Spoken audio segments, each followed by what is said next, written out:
Hello and welcome back to On the Soul's Terms podcast. And in this episode, I'm joined once more by friend and astrologer Melanie Reinhart as we drop into the watery depth of the 12th house.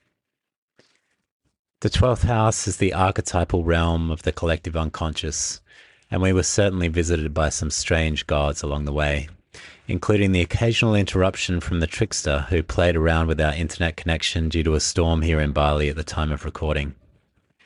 Hence, there's a moment when we lose Melanie midstream in a place of deep contemplative thought. In the end, though, it was all kind of perfect. The apparent mistake gives us a better moment than we could have planned, which in itself is a great metalogue for the 12th house itself. What is a metalogue, you ask? Keep listening to find out. This completes our series within a series of our conversations in the water houses between Melanie and myself. If you haven't heard them already, I'd highly recommend going back to our 4th house and 8th house episodes. They are some of the highlights of the entire house series. Of course, it also completes the journey of the houses, although not quite. Next week, I'll be joined by my mentor, Brian Clark, to look back on the journey that was, and after that, one last fairy tale to bring us home. Thanks again for listening and all of your support over the course of this series. I hope it's been as enriching for you as it has been for me. And now I bring you my conversation with Melanie Reinhart.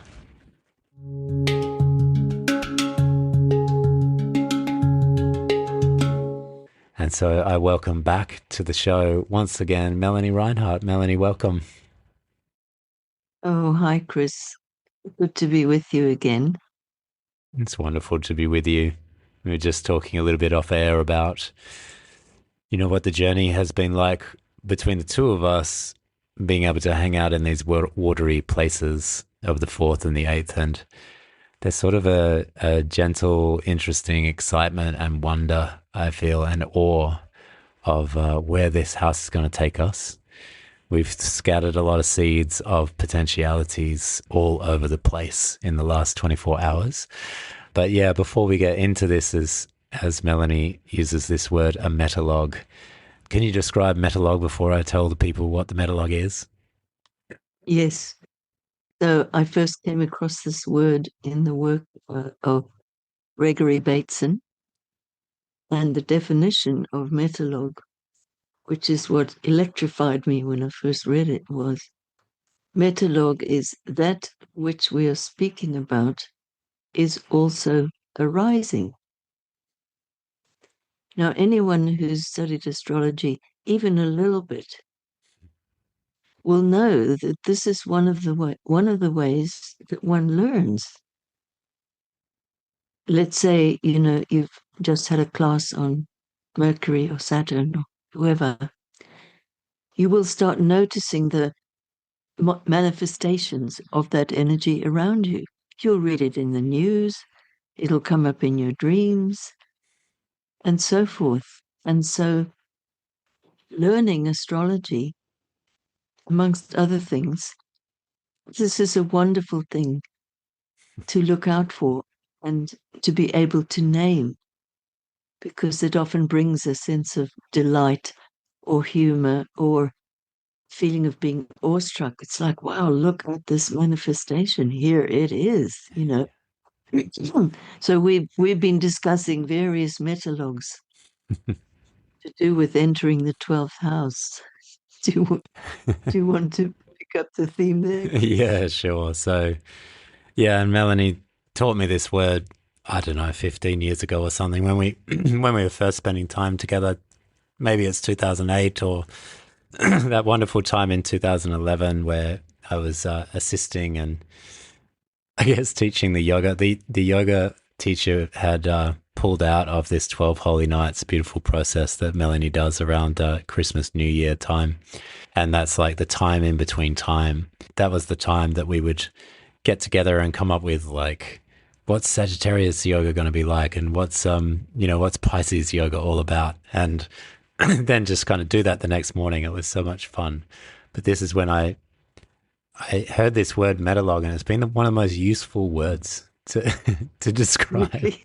Yes. It's so useful, especially as an astrologer, because that's exactly what we're talking about. You know, the thing that we're talking about is arising as we're talking about it. That's the definition. So we've been getting ready to get into the 12th house. Also, right now in the sky, we're recording this a little bit before when I'll release it, but at the moment in the sky, Saturn is in the very, very last vestiges, the very, very last degrees, the very, very last minutes of Pisces, and about to move on into areas where it'll meet Neptune. So we can sort of feel those themes around as well. But we've really been tuning the 12th. And then, of course, yesterday over here in Bali, massive, massive storm, chaotic storm happens overnight. And I wake up in the morning and I'm quite hot and sweaty because I sleep with the fan on and the fan's off. I'm like, oh, weird. I could have sworn that I put that on. But of course, it's been turned off because a tree, very Saturnian figure, has crashed the electric lines and taken out all the electricity in this whole area, including my internet. And so later on in the day, they do some work. They bring back the electricity, but they don't bring back the internet. And so I'm working off of my phone here in Bali. We're going to do our best, but if parts of this conversation cut out, it will be because of that phone, because of that tree, and because of the metalogue that sometimes knowledge from the 12th house is partial, and sometimes knowledge from the 12th house is fragmentary. Sometimes we are longing to hear the whole truth and nothing but the truth, but just get a fragment and have to work with that little bit, that little piece, and Yes. and find our way through the rest. So that's my side of the story. What about over there, Melanie? Well, I was just saying how mercifully over here on the east side of England, we've been somewhat protected. A few nights ago, it's been really extreme amounts of rain and a lot of chaos going with that, and sort of water everywhere, you know. Yeah, so we're both living the two different sides of this equation over here, but yet we're still able to connect through the airways and praising Hermes and praising the gods of technology that we might be able to, Yes. still have our call and connect in this way. So far, so good. Yes, and something else also struck me. This is to do with what's happening with the planets in general at the moment. The 12th house being the last house of the 12-fold cycle of houses. But, many planets either have recently been or are or about to be at the very last phase of their particular cycle as well. And so this end of a cycle energy is incredibly strong.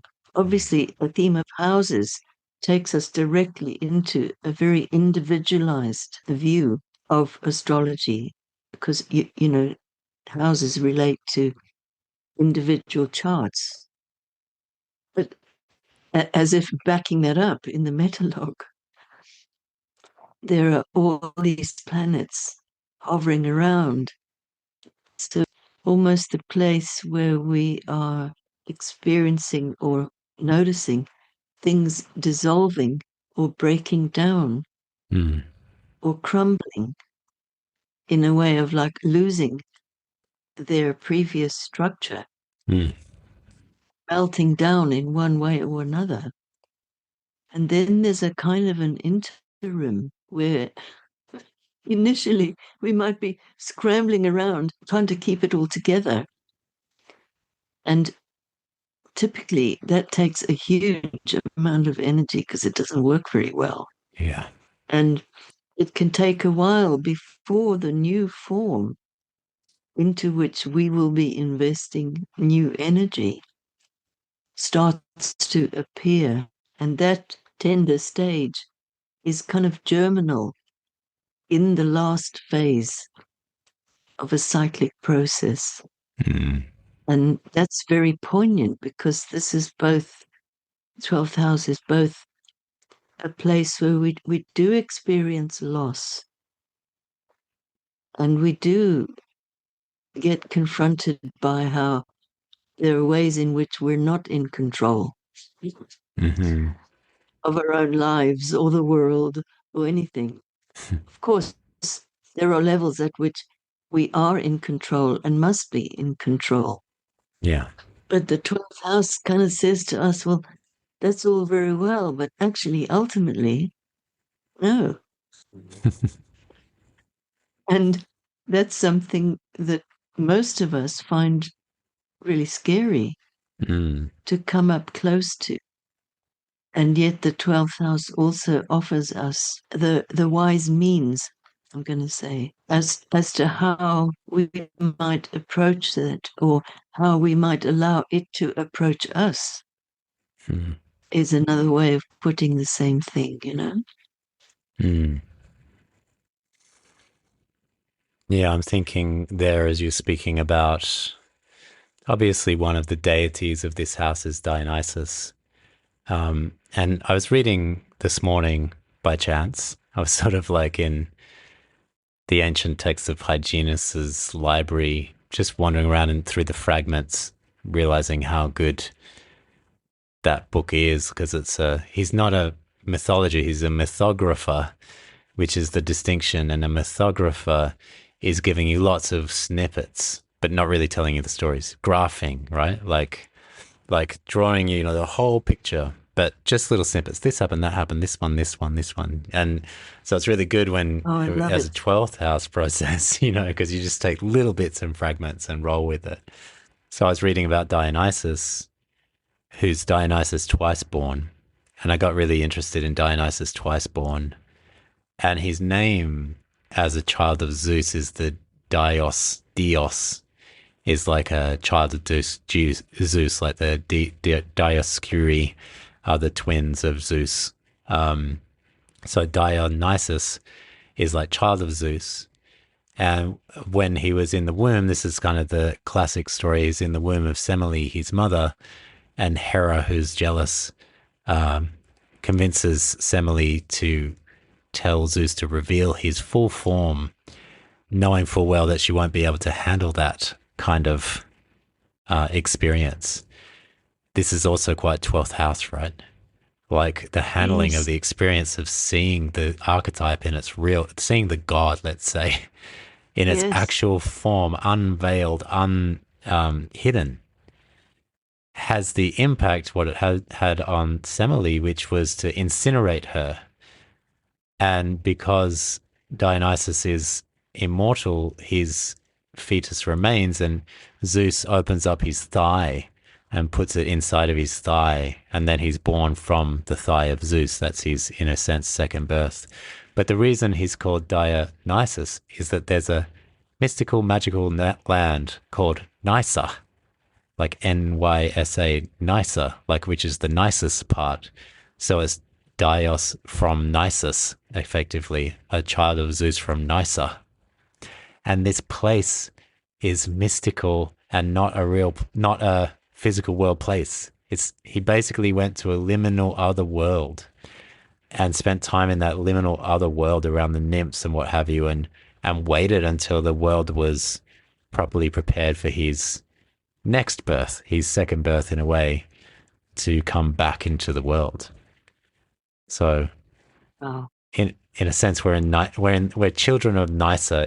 If you're alive at the moment, you're sort of a child of Nysa, and we've got to get used to what that's like being children of the liminal. I feel Yeah, wow. I loved what you just described. It's wonderful.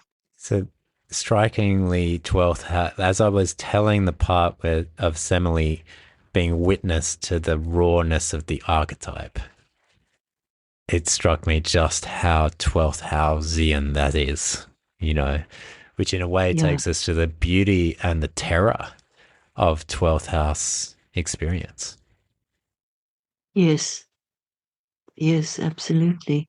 Because I think the 12th house experience also kind of washes up to the surface, thinking of it as a watery house.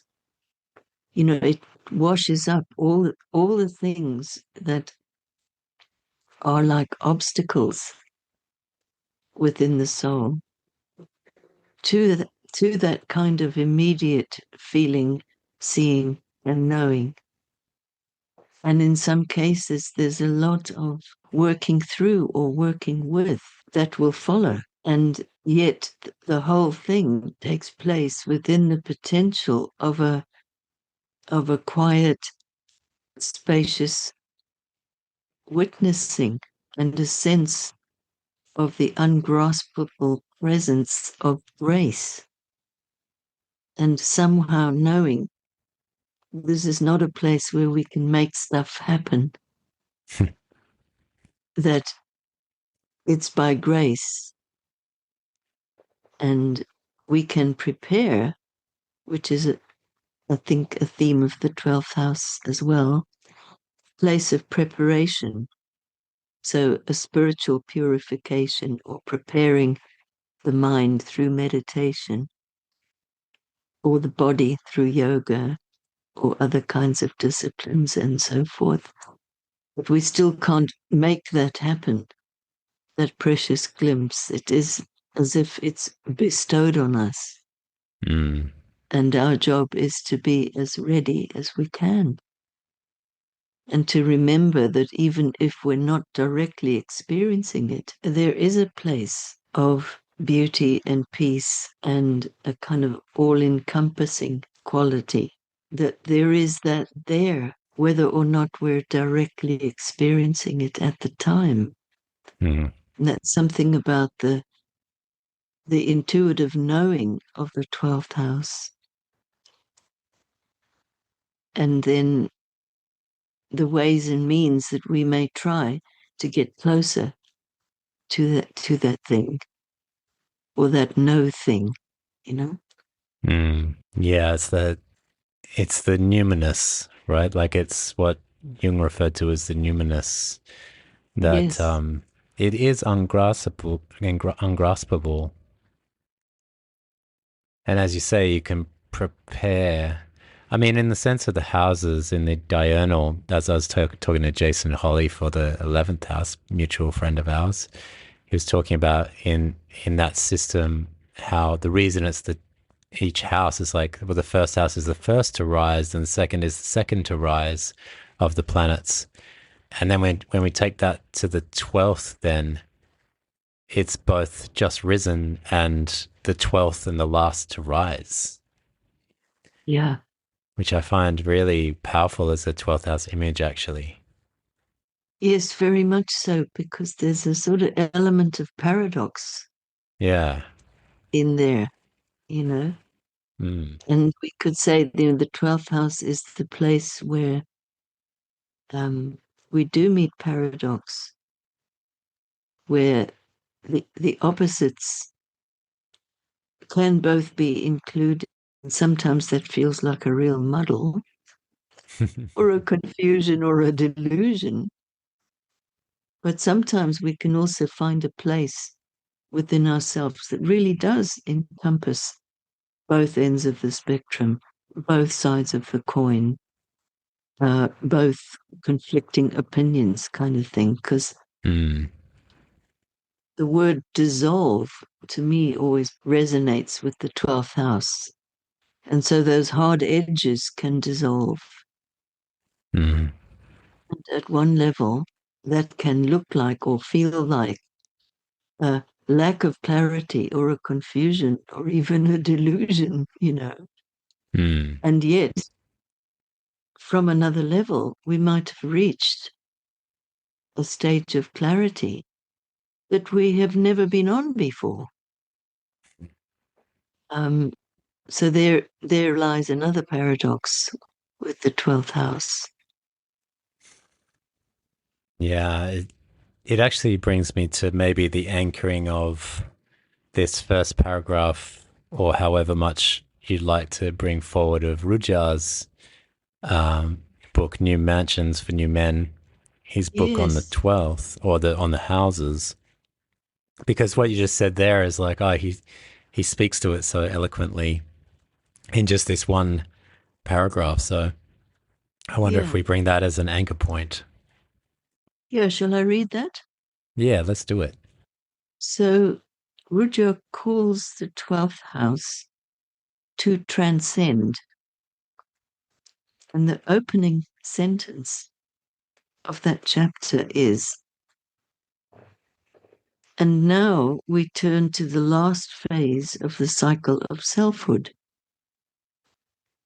the phase which seals the book of the past and which may open a greater book for the soul to decipher, an old book once more to be read, because the soul failed to grasp the meaning of the 12 chapters.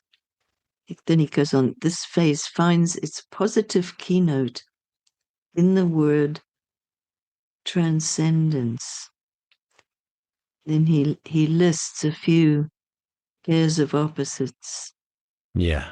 It says more precisely, it refers to the ecstatic union of the far and the near, of the universal and the particular, in the great sea of spirit-born light. Wow. Yeah. I especially like the ecstatic union, the ecstatic, Yes. which is to be beside oneself, right? That's what the meaning of ecstasy is, or Yes. ecstasis, to be beside oneself or to be outside of something. And so there is this sense inside of this of union, but also of, I guess, liberation. And one of the names for Dionysus is Liber, where we get liberty and liberation from. Mm. And Ariadne, who he ends up with, who provides the thread for the labyrinth and, helps us out of these things. She's known as Libera, I believe, like the feminine form of let's say liberty, liber, however we say that in the Latin, freeing ourselves from something, or as he says, or perhaps it will be the same old book once more to be read, because the soul failed to grasp the meaning of the 12 chapters, and the recording cut off a little bit there, so it's good to read that back. Or perhaps it will be the same old book once more to be read, because the soul failed to grasp the meaning of the 12 chapters. Yeah, that's so wonderful. I'm sure all of you out there have had the experience of reading something or hearing something, listening to something that becomes like a favorite. And then forevermore, it seems, you can replay or re-listen to whatever it is. And it's always yielding up new insights, new feelings, new understandings, even though it might be the same old song or the same old book that you're reading and you read it again. So, that's also like the function of prayers or mantras, which I would associate with the 12th house for sure, is that the form of the mantra or prayer might sound disarmingly simple, or even might sound like gobbledygook, but it's what's evoked through that sound. And then I guess, what can happen is that the process becomes corrupted in the sense that we start to like worship that book or that picture, which has offered a vehicle for us to be able to connect with something universal, something beyond what we know, and so forth. But if we then take the form to be the thing, well, we lose the essence of what is flowing through it. So to me, that's something of the dance of the 12th house, is how to engage with various forms in such a way that they can still continue to mediate the grace that can flow through them without reifying themselves into something special. Because when the 12th house form of grace is, as it were, switched on and we're receiving it, insights or heart openings of many different kinds can come through the most unlikely stimuli.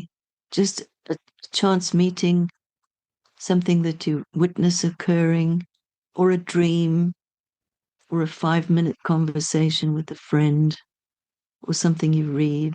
So the form can be fleeting and apparently quite banal or insignificant. And yet wonders can be revealed in that moment. Mm.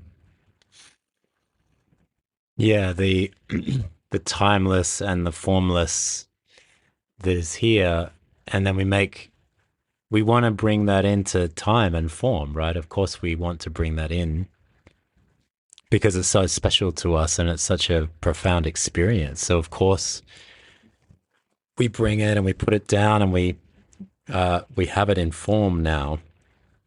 But then the form becomes the thing. Like, how often does that occur, right? Then the Yeah. form becomes the thing, and then we forget that the form is pointing to the thing that is formless, and the time is pointing to the thing that's timeless. And so this challenge of 12th house orientation, which is the orientation towards the mysteries, of course, to continue to go back, not to the cup, but to the ambrosia, right? Like, it's sort of like, how do we Yes. actually access the ambrosia, which is so elusive because we don't know where it's from. Yes. But we know we've experienced it. Everybody knows they've had an experience of it. Yes. But how do we actually return to it, return to the well? Um, Yes, exactly.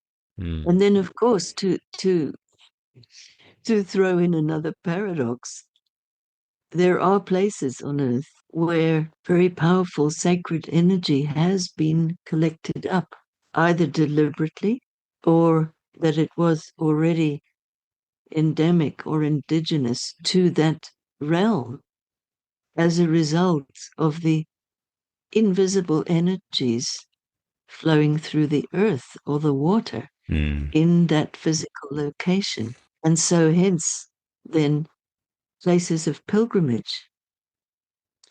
And it might be a pilgrimage to a sacred tree or a vast cathedral. But whatever the form is in the 12th house, it's possible to attune to what that form is holding or what has been cultivated there, perhaps over centuries of prayer or study or spiritual intention. All these kind of things belong in the 12th house, let's say.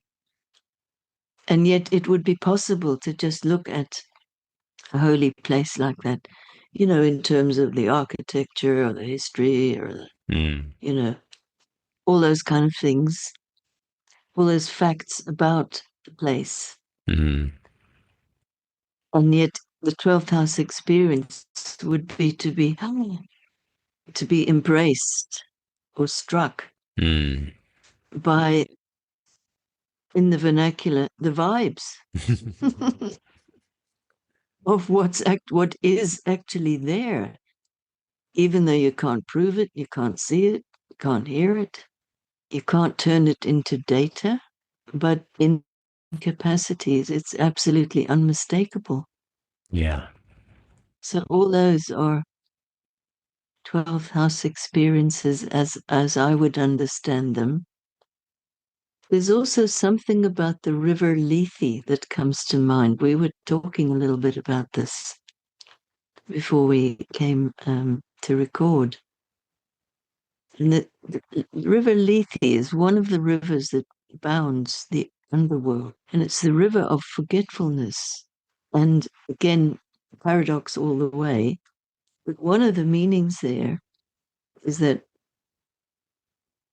if a figure has been on a journey to the underworld, they have to really to get out. And hence, when we've had a 12th house type of experience that can be crystal clear and so powerful while it's actually going on, it might be virtually impossible to tell anybody about it. Mm. And we might sort of thrash around with a lot of words trying to explain, and it's almost impossible because it's almost as if it's meant to be veiled. Mm. And sometimes that's hard to accept.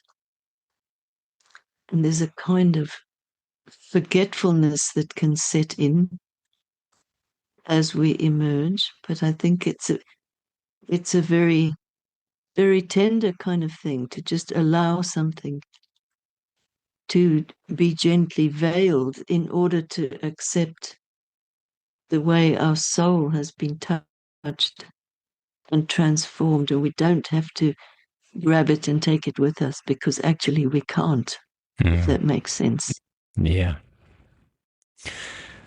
Yeah, nearby that river is the river Mnemosyne of the river of remembering as well. You know, Yes, the two yes, rivers. And I yes, think that can be a very 12th house experience of the intensity of remembering that can happen in those moments. But then the movement back through that river Lethe to forget once again. And I think there's something about the 12th and the 11th of that collective as well. You know, David Abram writes about this of what the culture that you're in allows into reality and keeps out of reality. And so if you've had an experience that is not allowed into the reality of your culture or the place that you're in, even just the place that you're in, even more so then it'll go dropping into the river Lethe, because that isn't possible. yeah, That thing that you saw, did, experienced, and felt. And so just by being in that cultural paradigm where this isn't real, you question not the culture of that's saying it's not real, but you can question instead the self that had the visceral, real experience. And then you question, but did I? yes, Right? Did that happen? Or yeah, maybe it was just a dream, or maybe it was a fantasy, or maybe, you know, even though mm, these things can be very viscerally real in this dimension stuff that goes on, right? Like, not even, of course, there's otherworldly experiences and those kinds of things, but things that happen here and now, 3D world stuff, but they don't hold within the collective agreements in a sense, right? exactly. And maybe hence condition of exile Hmm. Hmm. leads on from that, Yeah. you know, and in ways both major and minor. Yeah, God. Yeah. Probably all of us understand what it's like to feel exiled. And in fact, it's a very painful experience. It can be very scary, as Chris was describing, and one that we might go to endless trouble trying to conform or appear to conform with the prevailing status quo of how things seem to be in the world, in order to not feel the fright of exile and isolation and so forth. And yet, whatever situation we're in, the 12th house experience sometimes requires us to go through that rite of passage. Hmm. So that's not to become identified as an exile, Hmm. whether that's literal or metaphorical, because the 12th house is kind of the place where we're invited or sometimes forced to let go of identifications like that, to say, well, I am like I am an exile or whatever, because there's always the going beyond or the being taken beyond in the 12th house. But the Hmm. sense of exile brings to mind Saturn with its joy in the 12th house, Yeah. and also the figure of the hermit. There's some beautiful tarot card images of the hermit, and who's often or typically portrayed as cloaked, hooded and cloaked, usually, and the Hmm. only figure on the card, usually. And often he's carrying a staff, and we don't know whether he's doing that because he's infirm, because infirmity is a 12th house experience. Hmm. or whether that's like the archetypal staff carried by wise people, like the wand of a magician. So we don't really know. Mm. But typically also, the hermit carries a light. And there is something about the place where it may be cognitively almost impossible to understand what is going on, either because there's too much of it all at once. And we certainly have a fair dose of that in today's media world, Mm. or for other reasons, because things don't hang together. We can't make sense of it. Mm. And yet it's the something that flows underneath that, which we might be able to sense, perhaps with some help, with some meditation or some prayer, or being in the wilderness. The wild places are also 12th house places, Mm. and so forth. I think, too, with this theme of exile, there's something about befriending solitude that belongs to the 12th house.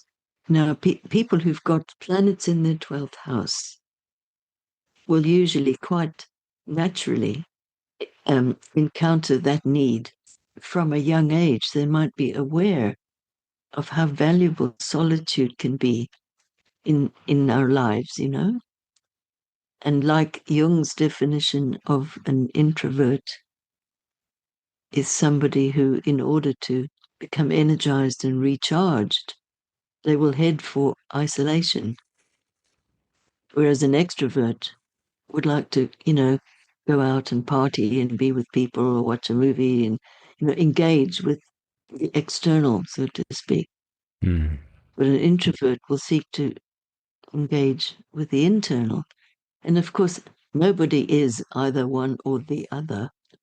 We've all got both within us, but there's something about the 12th house experience where we will either be naturally drawn to or possibly circumstantially required to befriend solitude, Mm. befriend what others might call isolation, and the riches of the soul that can come forth in those kind of conditions. And so, in these times that we're living in, with all of their end of a cycle implications, the kind of 12th house skills, for want of a better word, can be things of great consolation, is my observation. Mm. Just by metalogue, nice word again. I've, recently had occasion to read charts for like a whole series of people with very full 12th houses, almost like this theme of our theme today was already active, Yeah. a few weeks ago. I think probably from the time that we arranged to do this, but I can't be sure about that. But anyway, and it was amazing to see Mm. how these people managed, how they approached things in such a way with a whole gush, as in a waterfall or an ocean of quite complex life experiences. And the capacity to ride with a lot of chaos without being completely upended and washed away. That's what I saw Mm. in these people. The capacity to not get wound up in complexity, but to somehow be able to be with it and retain something indescribable that has a basic simplicity about it. That's what I saw Mm. in one form or another. And so I think folks like that have a lot to offer us, because chances are that at one point or another in our lives, we will have transits or progressions going through our 12th house. And then, to just refer to the current times again, this emphasis on the last stage, the end of a stage, has a similar resonance to it. And so we are all resonating with 12th house energy at the moment, you know? Yeah, when I think about that, I'm thinking about, I mean, the ages is a tricky topic in a way to lock down, but it does, and there's this sort of like consensus that we're at the beginning of the age of Aquarius, but of course, more probably accurate is that we're at the end of the age of Pisces, which definitely feels Yes, very yes, relevant for absolutely. our times and for this 12th house conversation for Saturn in the last very, very last moments of Pisces, right? And going to meet Neptune Yeah, and all of this energy around. And I love what you're bringing there, especially with Neptune. I mean, especially with Saturn in the last degrees of Pisces, that these 12th house clients of yours display what I would call Dionysian consciousness, because Dionysus is the god is there and the revelry is going on around him, and the chaos and the ah, madness and the fun and the play and yes, the nakedness and the mad whatever, yes, all of it, right? yes, yes. But he is in the center, so Yeah, he's enjoying it, but he's in the center of it all, right? He maintains a center, yeah, which is a beautiful image, I think, for this house, is that people that are able to navigate houses like this, they almost have like, yeah, like an anchor. I mean, some of the yeah, metaphors that come through are sort of boat metaphors, like a good helmsman, someone at the yes, helm that actually goes like, yeah, I mean, the seas are chaos. I'm not going to be able to control the sea, but I yeah, can navigate my boat over whatever is coming, right? I can be paying attention. Because Jason, Holly, and I, when we were doing the Argonauts, we had this big section on the helmsman, and I loved our section on the helmsman because it was about, really getting the archetypal one who, like, what is a helmsman? The one who's at the stern of the boat, paying attention to everything, right? Like, not with the mind, but with yes, all, like, it's all hands on deck, right? yeah. With Yeah. with all the senses. Yes. With the intuition and the senses and the thinking and the Yes, feeling and the everything has to be on, right? Like yes, to feel not just what's happening now, but what's coming, and watching for synchronicities and watching augury as in the flight patterns of birds, and being able to yes. feel the now and the future and the past all in one sort of little bundle. Yeah, to take in the whole picture. And this is a very expanded kind of a whole. Mm. It's a very big whole. It's not just small details. It's the whole vastness, Yeah. like of the sea. As you were talking, what kept coming to mind was, the phrase, the eye of the storm, Mm.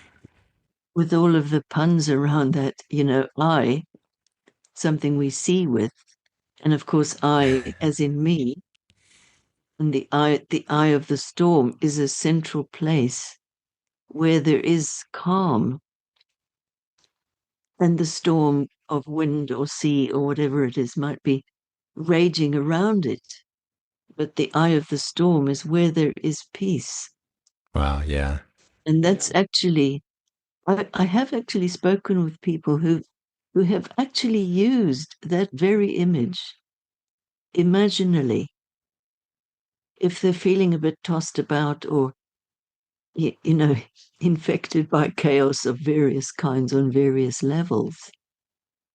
Knowing that that kind of centrifuge has a calm center somewhere. They've been actually using that imagery as what one might call a skillful means of helping to guide the mind to that place of Mm. steadiness and stillness, even in the midst of kind of thing.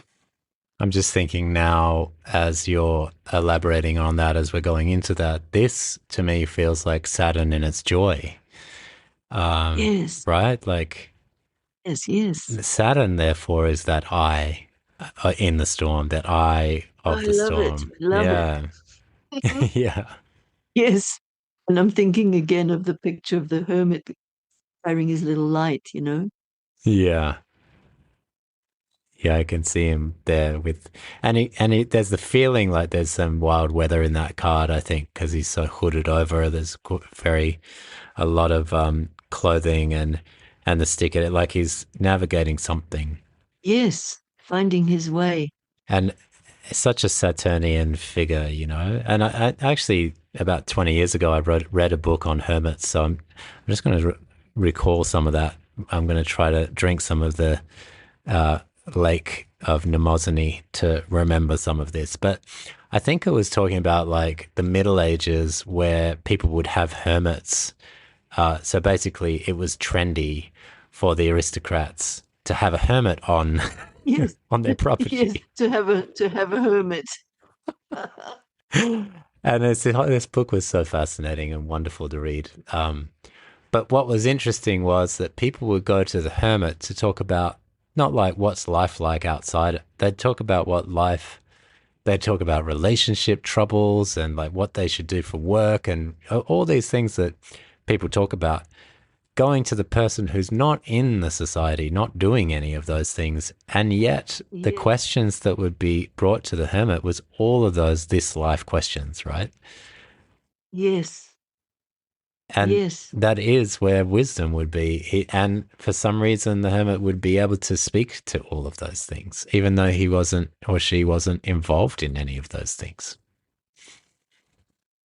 Yeah, absolutely. And in a very simple sense, if one is involved in a really complicated, painful situation, right? Mm. The instinct is to find somebody, obviously, not in the situation, Mm. in order to discuss it with, or to get, not even necessarily to get advice, but to air it, to speak about it. Yeah. You won't go necessarily to somebody who's jammed up in the whole thing themselves. You'll want to seek someone who's outside the situation. Yeah. So that's a version of the theme of exile. Yeah. So uh, exiles of one kind or another can often be people to whom others will turn when they need to discuss something, or in order to find a resonance, maybe for their own sense of isolation or difference or being weird, you know. Mm. And of course, I can't help thinking here of the centaurs, Oh, yeah. all of whom lived outside towns and cities. They didn't live in amongst the human throng. They had their dwellings in the caves outside this. The wilderness is a 12th house place as well. Yeah. And you said that the 12th house is the big animals or the wild animals, the animals in the wilderness, the untamed. And so I'm imagining how Yeah, centaurs play into that as well, or maybe on a more yes, depth psychological level. Um, because I'm thinking now of the wild part of the self that is also down here, or you know, elements of consciousness, right, that don't get to be up in the world, but have to remain in this hidden place. yes. And there what comes to mind is Brian Clark's notion of rewilding the psyche. Which would involve entering the 12th. Yeah, that's where the wild things, the psyche, also live. Mm.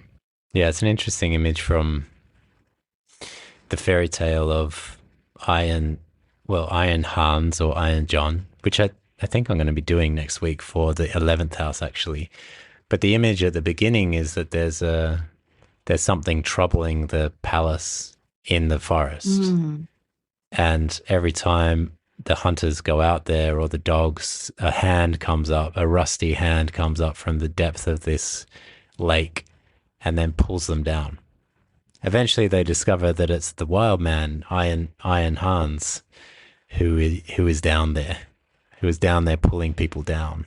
Essentially, it's such a good image for this, the wild man or the wild woman or the wild one who refuses to become civilized is down here. You know, the element of the human animal that refuses civilization is exiled in his or her own way down here in this big body of water of the 12th.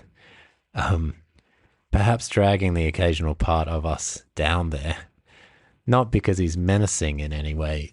Well, I mean, it's a menacing move, but more because there's riches or there's gold or there's something that he's got to show us. And it can only be seen by going down and in, like the Asclepian chambers, right?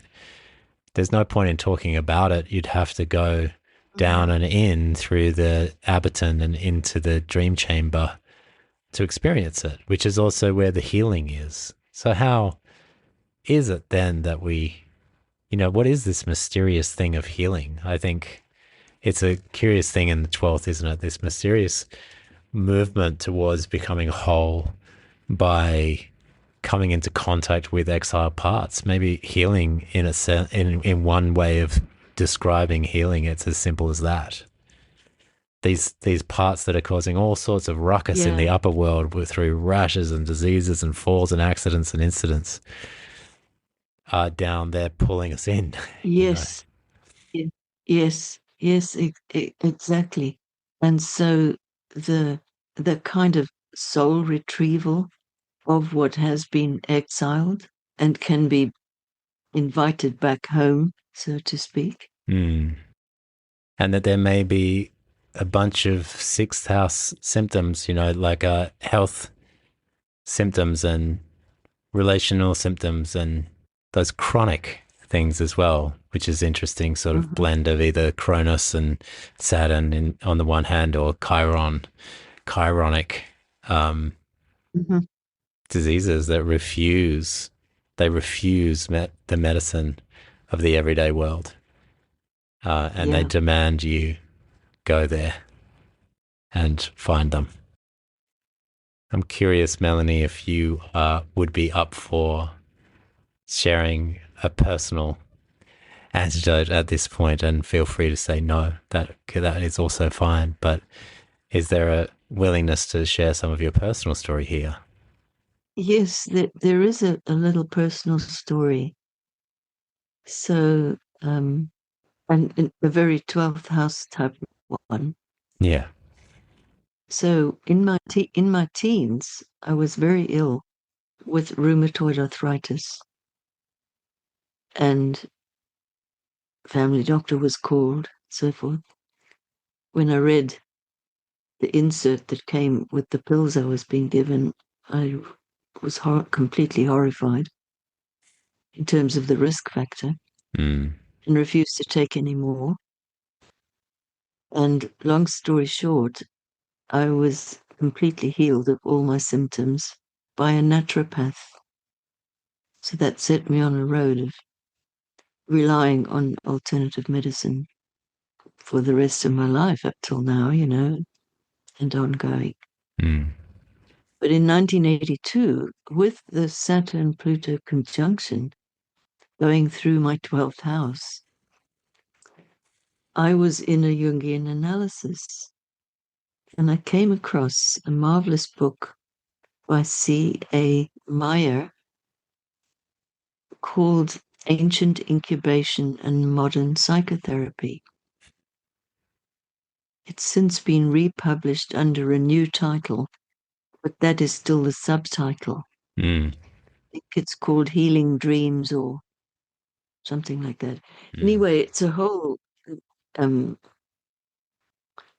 exploration of the ancient cult of Asclepius and the actual procedures that would be undergone when people would go to an Asclepion, so residence of the god Asclepius, in order to seek healing.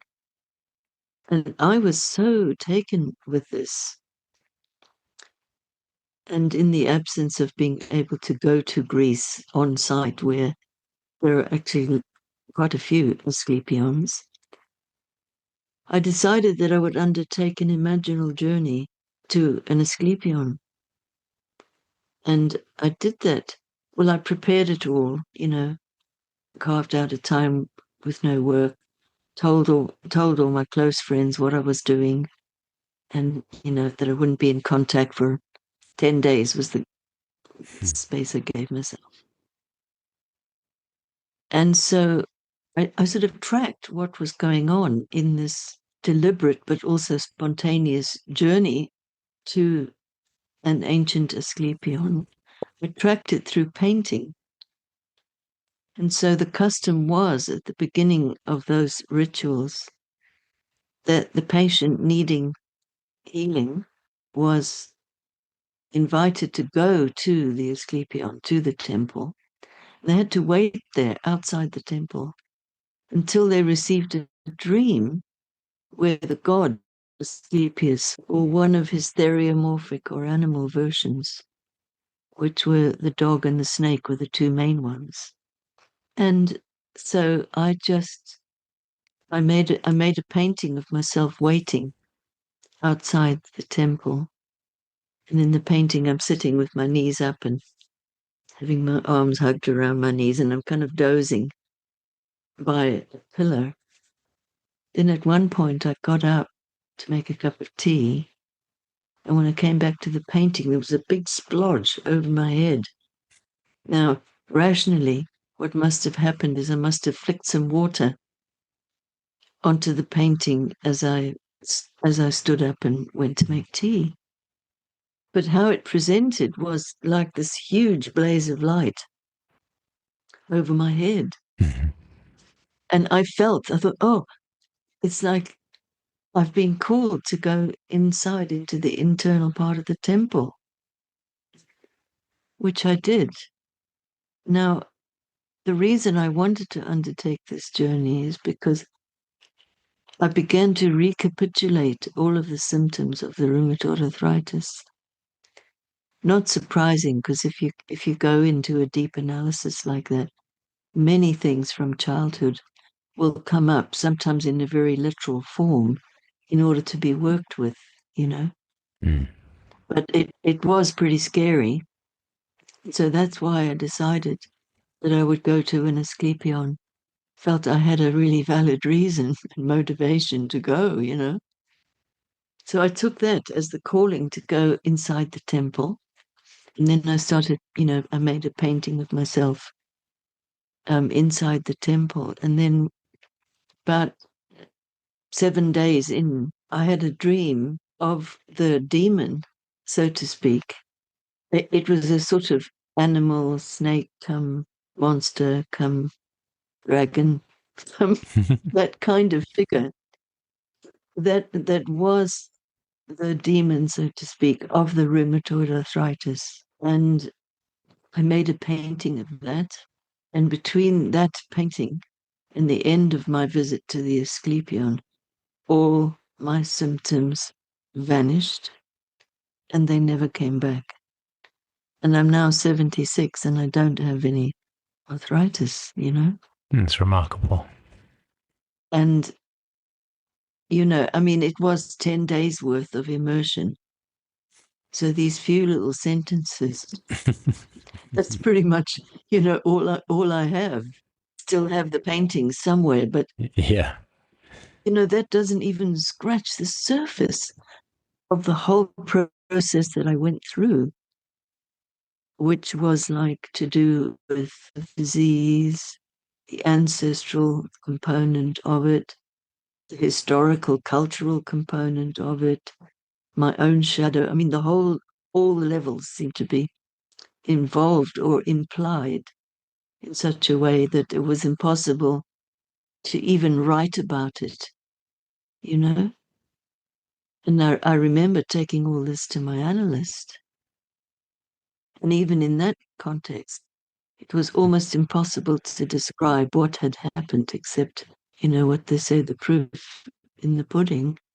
My symptoms were all gone. Wow, this is a true story. Telling it again, the feeling of a profound sense of wonder and astonishment is like, what? What just happened? you know. And yet it happened, and it was more than I was going to say it was unforgettable, and here I've just been saying it was like forgotten, and I couldn't bring back that precious little detail which I can share or talk about at all. And I don't think it's rare to have those kinds of experiences where we're just left, what was that? It's just not perhaps respected in our contemporary culture as much as it might be. Mm. And so, in trying to explain something, we often disperse the energy completely, which is why I think silence is also a really important space of the 12th house, is to know when silence is preferred, to be able to hold or remain connected with some sense of silence.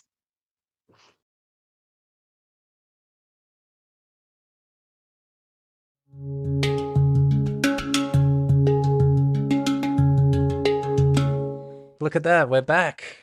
We're back from the abyss.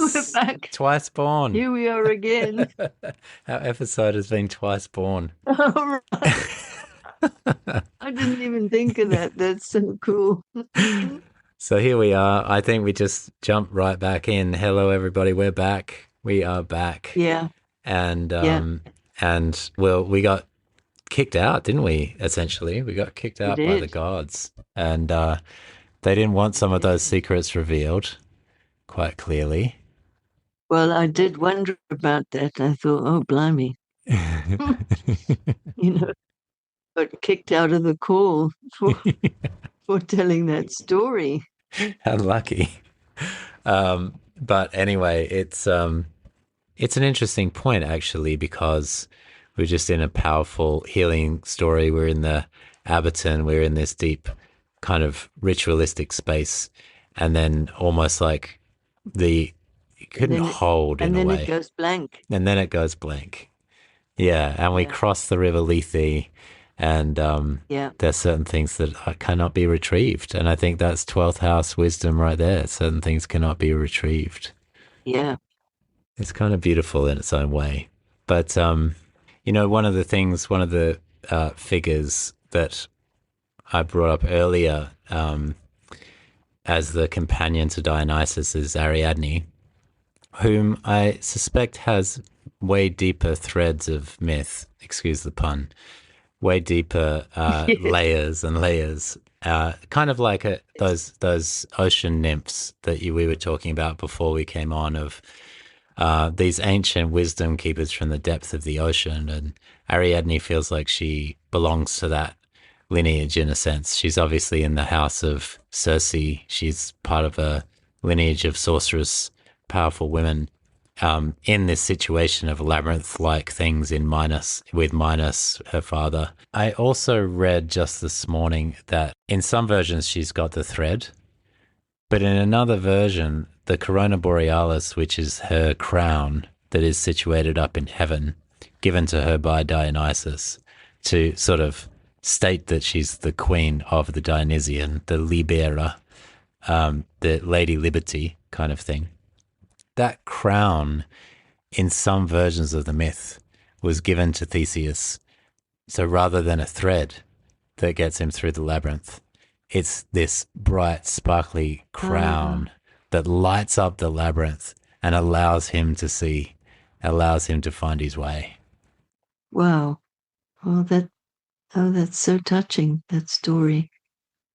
And it's funny because just thinking of the thread, I do think about Chariclo, the wife of Chiron, whose name translates to something like graceful spinner. Oh. Or she who spins the thread, something like that. Wow. And of course, she began her life as a water nymph. So she is essentially a water creature. And at that time in my life, that was long before Chariclo astrologically was discovered. But if I look back at the transits of that time, Chariclo was already in my 8th house. Hmm. And so you know how planets, if we look back to the time before they were discovered, you can still see that archetypal energy at work, even though it wasn't brought into consciousness yet. Fascinating. Yeah, quite remarkable. I did not know she was the thread and the spinner. Yeah, spur of grace Hmm. would be another way of hearing those words. Amazing. Spinner of grace. And in that sense, like the kind of activity that happens in the 12th house, where it may seem bitty or fragmentary or a bit here and there or all over the place and so forth. Very often there is an invisible thread connecting Hmm. all the things. And even if that can't be brought into cognitive consciousness, it can be felt and it's there. And even if it doesn't make sense, in quotes, Hmm. on one level, it makes deep sense on another level, you know? Yeah. Such a powerful image, and maybe the kind of image that we can find our way into, I guess, weaving our way towards the end of our episode together. But it's a Oh, yes, weaving. yeah, but it's quite a moment in a sense of the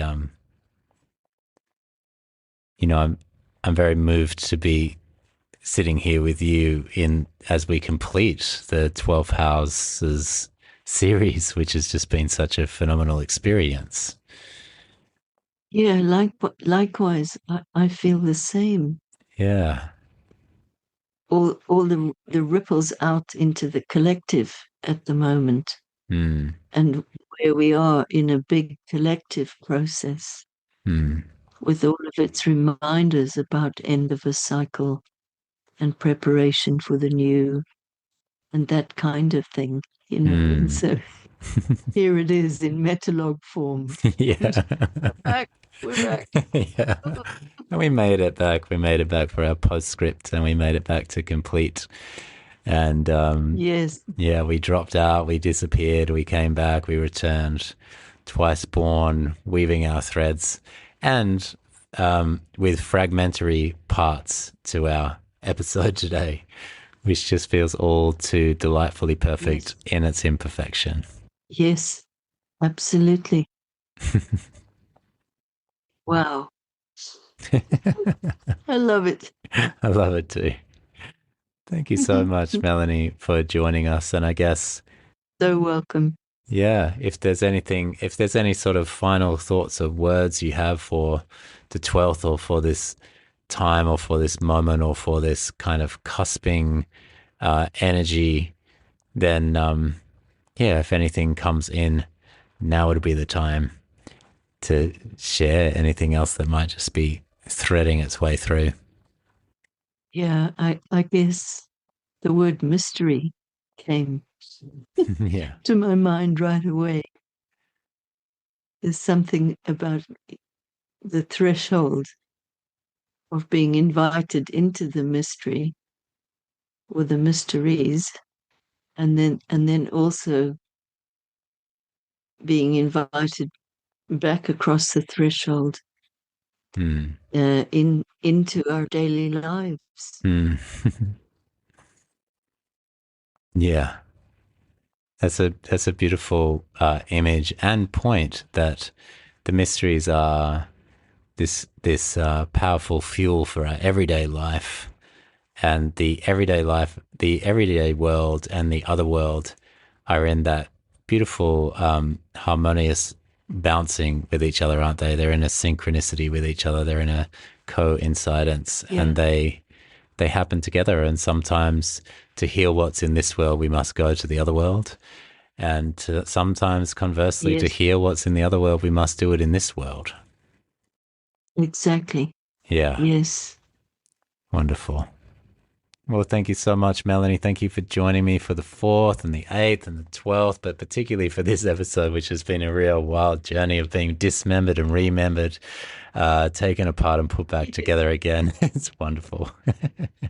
Felt really magical to me. So thank you so much. Wonderful. Thank you, Melanie.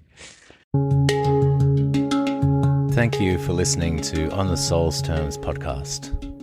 To support the show, please consider leaving a 5-star review, sharing with friends, or becoming a patron at patreon.com/onthesoulsterms. Until next time.